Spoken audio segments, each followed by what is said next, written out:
السلام عليكم متتبعين قناة سفرة إسراء، مرحبا بكم معايا في فيديو جديد ووصفة جديدة.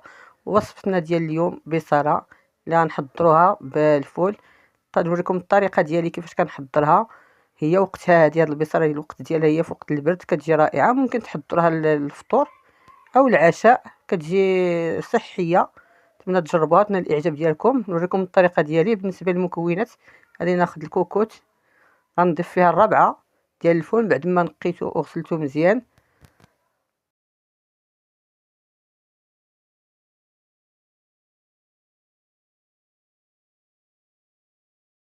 كما كتشوفوا هنا غادي نوضع الفول ديال الرابعه، نتوما على حسب افراد الاسره ديالكم.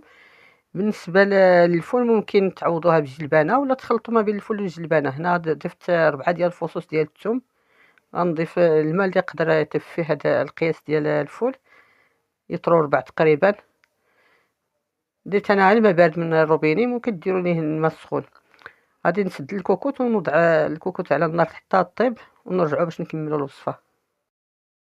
كما كتشوفوا راه ضفت غير الفول والثومه ورشه ديال الملح. هنا راه ما ضفتش الزيت ما ضفتهاش حتى نبغيو نطحنوا، عاد غنضيفوا الزيت. هنا من بعد ما طاب الفول كما كتشوفوا كيجي على هذه الطريقه.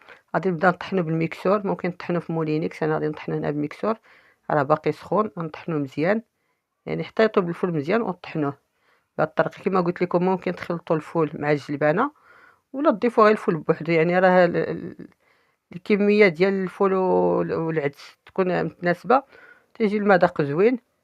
لكم الاختيار، ممكن ديروا الفول بوحدو، ممكن ديروا الجلبانه بوحدها.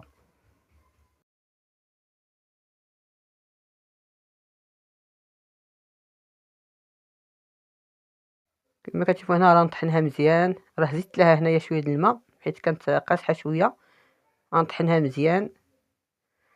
بالنسبه للبصاره كما قلت لكم راه صحيه، على الاقل تحضروها مره في السيمانه، كتجي زوينه في هذا الفصل ديال البرد.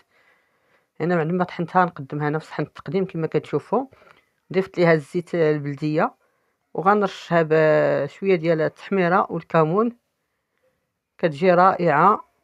ونتمنى تجربوها تنال الاعجاب ديالكم. انا حطيت معكم الطريقه ديالي كيفاش كنحضرها، راه كتجي زوينه وصحيه، زوينه للوليدات ولا حتى الكبار.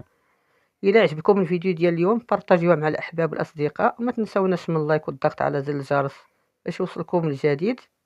السلام عليكم، حتى الفيديو القادم ان شاء الله.